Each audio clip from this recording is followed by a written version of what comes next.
আসসালামু আলাইকুম।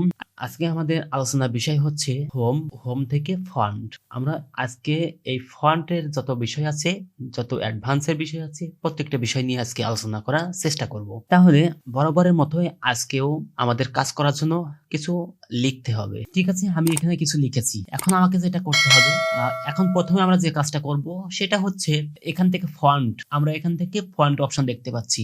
অর্থাৎ আমাদের এখানে যে ফন্ট বাই ডিফল্ট যে ফন্টটা আছে, আমরা এই ফন্টটা রাখতে চাচ্ছি না।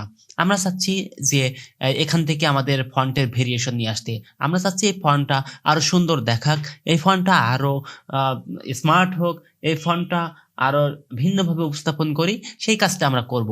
আর যদি এই কাজটা করতে হয়, আমি আগেও বলেছি, গত পর্বে আমরা বলেছি যে এখন থেকে যে কাজ করব, প্রত্যেকটা কাজ করার জন্য আমাদেরকে প্রথমে সিলেক্ট করে নিতে হবে।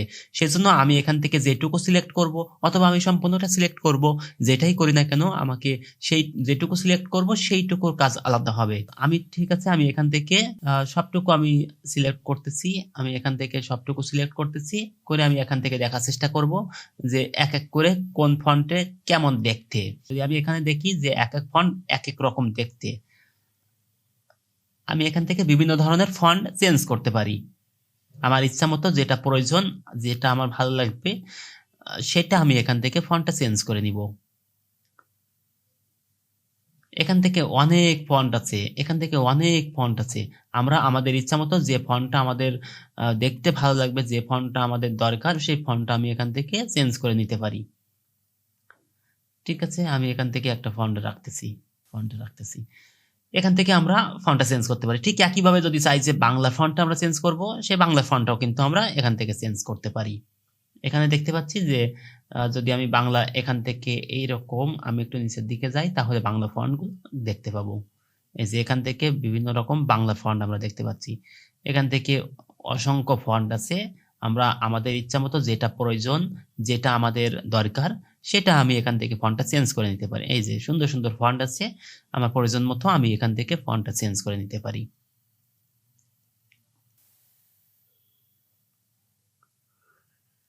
ঠিক আছে, তাহলে আমরা এখান থেকে ফন্টটা চেঞ্জ করে নিব।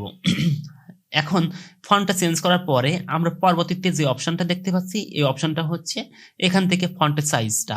অর্থাৎ আমি যদি এখানে দেখি যে বাংলাদেশ লেখাটা, এই বাংলাদেশ লেখাটা এখানে ফন্ট আছে 31 ফন্ট।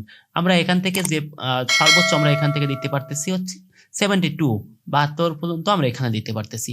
কিন্তু যদি আমার মনে হয় যে না, আমি এটা চেয়ে আর একটু বেশি ফন্ট, আমি এটা চেয়ে আর একটু বেশি বড় করে দিব, সেটা কি আমরা পারবো না? অবশ্যই পারবো। সেটার জন্য আমাদের যেটা করতে হবে, যেটুকু আমি ফন্টটা বাড়াতে চাই, আমি এখান থেকে আমি এখান থেকে লিখে দিব। আমি এখান থেকে মাউস থেকে সিলেক্ট করব, কিবোর্ড থেকে লিখব। আমি যদি এখানে 100 অথবা 150 ফন্ট আমি দিয়ে দিই, তাহলে দেখবো যে এই লেখাটাই 150 ফন্ট হয়ে গেছে। আমি যদি চাই যে এই লেখাটাকে আরো বড় করব বা ছোট করব, সেটা আমরা করতে পারি। যদি ছোট করি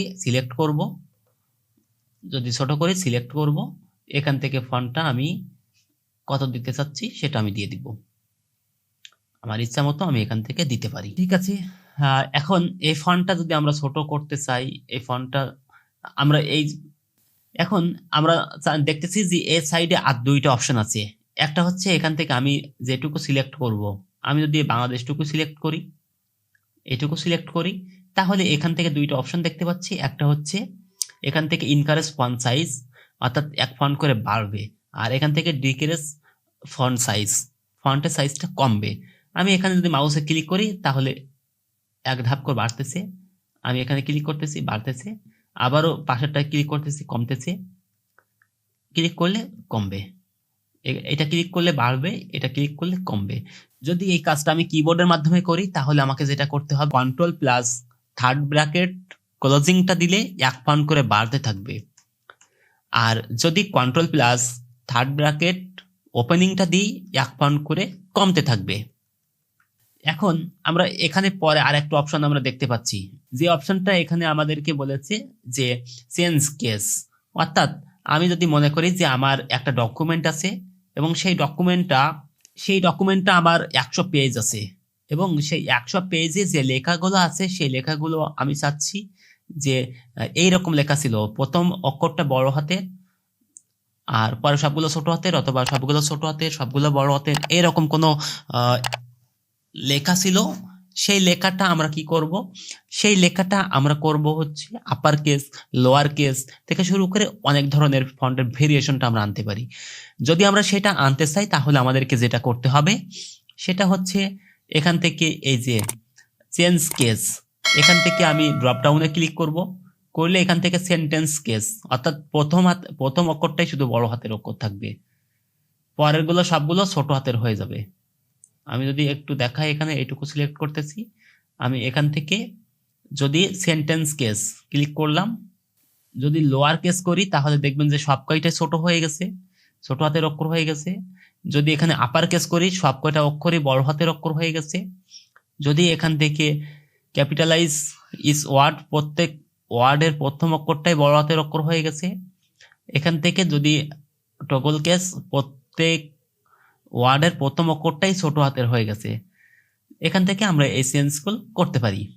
সেন্টেন্স কেস প্রথম অক্ষরটাই বড় হাতের হবে, বাকি সবগুলো ছোট হাতের। এইভাবে যদি আমরা চেঞ্জ করতে চাই তাহলে আমরা এখান থেকে করতে পারি। যদি এই কাজটুকুই আমাদের কিবোর্ডের মাধ্যমে করতে হয় তাহলে আমাদেরকে যেটা করতে হবে শিফট প্লাস F3। আমি শিফট প্লাস F3 দিয়েছি, দেখেন সব কয়টা আপার কেস হয়ে গেছে। আমি শিফট প্লাস F3 দিয়েছি, সব কয়টা লোয়ার কেস হয়ে গেছে। শিফট প্লাস F3 দিয়েছি, সেন্টেন্স কেস হয়ে গেছে। শিফট প্লাস F3 দিয়েছি, দেখেন সব কয়টা বড় হাতের অক্ষর হয়ে গেছে।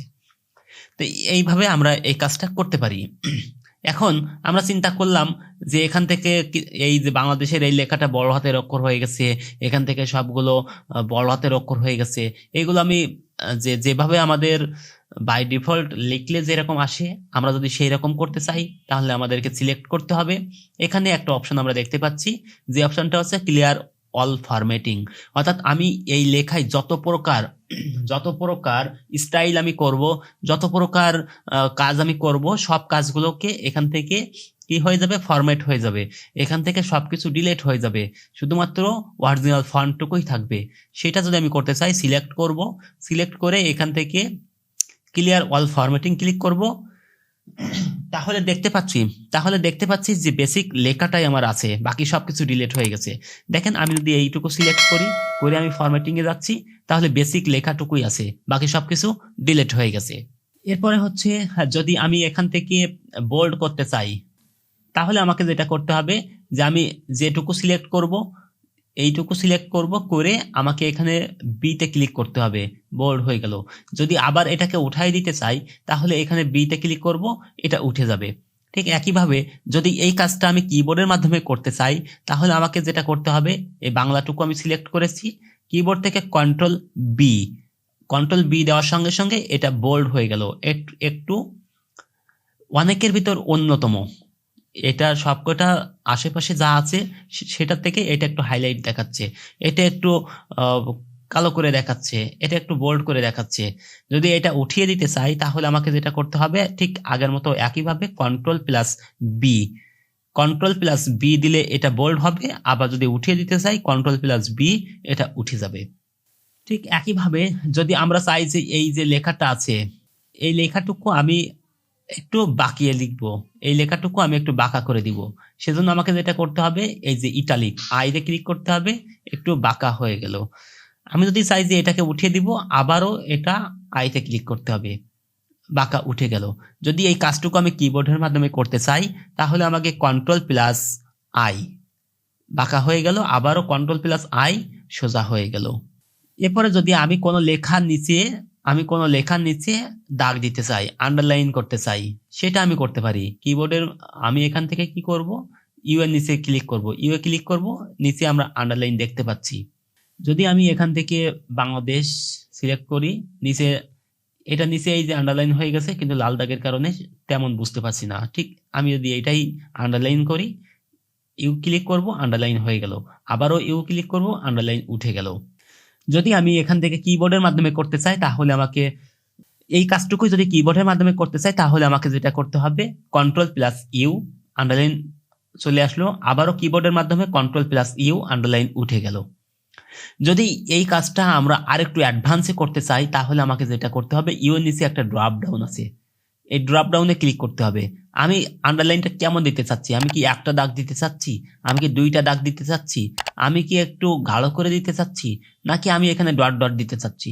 এখান থেকে আরো বেশ কিছু ভেরিয়েশন আছে, আমরা কেমন দিতে চাচ্ছি সেটা আমরা এখান থেকে সিলেক্ট করতে পারি। আমরা যদি চাই যে নিচে যে আন্ডারলাইনটা আমরা দিব, আমি মনে করলাম যে এই আন্ডারলাইনটা আমি দিয়েছি, এখন এই আন্ডারলাইনটা আমি চাচ্ছি যে একটু কালার হলে ভালো লাগতো। আমরা কি পারবো না সেই কালার দিতে? অবশ্যই আমরা সেই কালার দিতে পারবো। কিভাবে দিব আমরা কালারটা? আমরা যে কালারটা দিব এখান থেকে এই যে একটু নিচের দিকে যদি আসি, তাহলে আমরা এখান থেকে দেখতে পাচ্ছি যে লাল কালার দিচ্ছি। এখান থেকে বিভিন্ন কালার আমরা দিতে পারবো, আমাদের ইচ্ছা মতো এখান থেকে বিভিন্ন কালার আমরা দিতে পারবো। এই যে কালার দিয়েছি। যদি এখান থেকে আরো বেশ কিছু কাজ আমরা করতে চাই, মোর আন্ডারলাইন্স, এখান থেকে আরো বেশ কিছু কাজ আমরা করতে পারবো। এখান থেকে আমরা ফন্টটাকে চেঞ্জ করতে পারবো, এখান থেকে আমরা বোল্ড করব কি ইটালিক করব, কি করব সেটা এখান থেকে করব। আমরা এখানে এই যে প্রিভিউতে দেখতে পাচ্ছি, এখান থেকে ফন্টটা যদি আরেকটু বড় করে দিই সেটা আমরা কিন্তু এখান থেকে দেখতে পাবো। এই যে এখানে সবকিছু প্রিভিউতে দেখতে পাচ্ছি। এখান থেকে আরো বেশ কিছু কাজ আমরা দেখতে পাবো। যেমন এখান থেকে আরো বেশ কিছু কাজ আমরা দেখতে পাবো। যদি আমি এটা ক্লিক করি তাহলে দেখেন যে মাঝের দিয়ে একটা দাগ চলে আসলো, অর্থাৎ স্টিক থ্রো কেটে গেল ওই দাগটা।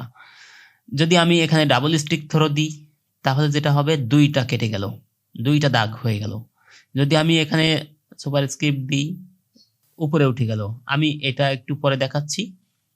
ওয়াল ক্যাপস হিডেন, এখান থেকে আরো বেশ কিছু কাজ আমরা করতে পারি। এখান থেকে আন্ডারলাইন স্টাইল দিতে পারি, এখান থেকে কালারটা দিতে পারি, এখানে ফন্ট কালারটাও আমরা এখান থেকে চেঞ্জ করে দিতে পারি, ফন্ট কালারটাও আমরা এখান থেকে চেঞ্জ করে দিতে পারি। এই যে সবকিছু আমরা দেখতে পাচ্ছি।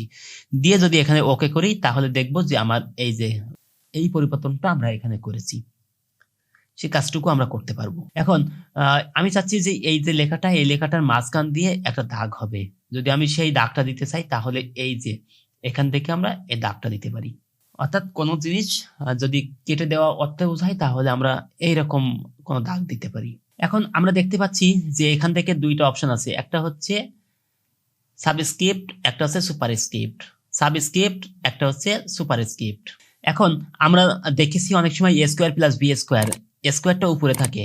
আমরা যদি সেই স্কোয়ারটা উপরে দিতে চাই তাহলে আমাদেরকে যেটা করতে হবে এই 2 কে সিলেক্ট করতে হবে এবং এখান থেকে এই যে সুপার স্ক্রিপ্ট, সুপার হচ্ছে সবসময় উপরে থাকে, সুপার মানে হচ্ছে মাথায় থাকে সবসময়, উপরে সম্মান বেশি উপরে থাকে। আমরা এখান থেকে সুপারটাকে উপরে উঠিয়ে দিচ্ছি। আমরা ঠিক একইভাবে এখান থেকে সুপারটাকে উপরে উঠিয়ে দিচ্ছি। যদি আবারও ক্লিক করি তাহলে আবার নিচে নেমে যাবে, আবার যদি ক্লিক করি উপরে উঠে যাবে। এই কাজটা যদি আমি কিবোর্ডের মাধ্যমে করি তাহলে আমাকে কি করতে হবে, কন্ট্রোল ইকুয়াল। যদি আমি কন্ট্রোল ইকুয়াল দিই তাহলে সমান হবে, কন্ট্রোল শিফট ইকুয়াল দিব উপরে উঠে যাবে, কন্ট্রোল শিফট ইকুয়াল দিব উপরে উঠে যাবে, কন্ট্রোল শিফট ইকুয়াল দিব জায়গায় বসে যাবে। আমি উপরে দিচ্ছি। ঠিক একইভাবে যদি এই 2টাকে আমি নিচে নামাইতে চাই তাহলে কন্ট্রোল শুধুমাত্র ইকুয়াল দিব কিবোর্ডের মাধ্যমে যদি করি, আর যদি এখান থেকে করি তাহলে এখানে ক্লিক করব, সমান হয়ে গেল, ক্লিক করলাম নিচে নেমে গেল। ঠিক একইভাবে কন্ট্রোল ইকুয়াল দিচ্ছি, সমান হয়ে গেল, কন্ট্রোল ইকুয়াল দিচ্ছি, নিচে নেমে গেল। এই কাজটুকু আমরা এখান থেকে দেখলাম। এখন আমরা দেখব হচ্ছে যে এই যে লেখাটা আছে এই লেখাটাকে আমি একটু স্টাইল করব। এখানে ক্লিক করলাম, এখানে দেখতে পাচ্ছি বিভিন্ন ধরনের স্টাইল আছে। এই যে আমি যদি একটু বড় করি তাহলে দেখতে পাচ্ছি এখানে বিভিন্ন ধরনের স্টাইল আছে। আমি আবারও ক্লিক করছি, এখান থেকে আমরা দেখতে পাচ্ছি যদি এই স্টাইল করি, এখান থেকে এই স্টাইল, এখানে প্রচুর স্টাইল আছে, আমাদের যেটা ইচ্ছা আমরা এখান থেকে বিভিন্ন ধরনের স্টাইল এখান থেকে করতে পারবো। ঠিক একইভাবে যদি এখানে আসি যে নিচে এখানে শ্যাডো দিব, আউটলাইন দিব, আউটলাইন আমরা দিতে পারি, এখান থেকে বিভিন্ন কালার দিয়ে আউটলাইন দিতে পারি। যদি শ্যাডো দিতে চাই তাহলে এখান থেকে দেখতে পাচ্ছি যে বিভিন্ন ধরনের শ্যাডো এখানে আছে, আমরা এখান থেকে বিভিন্ন ধরনের শ্যাডো অ্যাড করতে পারি। নিচের দিকে দেখতে পাচ্ছি এই যে নিচের দিকে শ্যাডো চলে আসলো, এই যে শ্যাডো চলে আসলো, আমরা এখান থেকে এই শ্যাডো গুলোও করতে পারি। যদি এখানে রিফ্লেকশন করবে তাহলে রিফ্লেকশনের বিভিন্ন অপশন আছে, গ্লো আছে, এখানে আমরা বিভিন্ন ধরনের গ্লো এখান থেকে ব্যবহার করতে পারবো। এখান থেকে আরো অনেক ধরনের অপশন আছে, আপনারা এটা একটু প্র্যাকটিস করবেন, আশা করি আপনারা এটা বুঝতে পারবেন। আর না বুঝতে পারলে ভিডিও কমেন্ট করবেন অথবা আমাদের গ্রুপে বিভিন্ন ধরনের প্রশ্ন করবেন, আশা করি সেই প্রশ্নের উত্তরগুলো আপনারা পেয়ে যাবেন।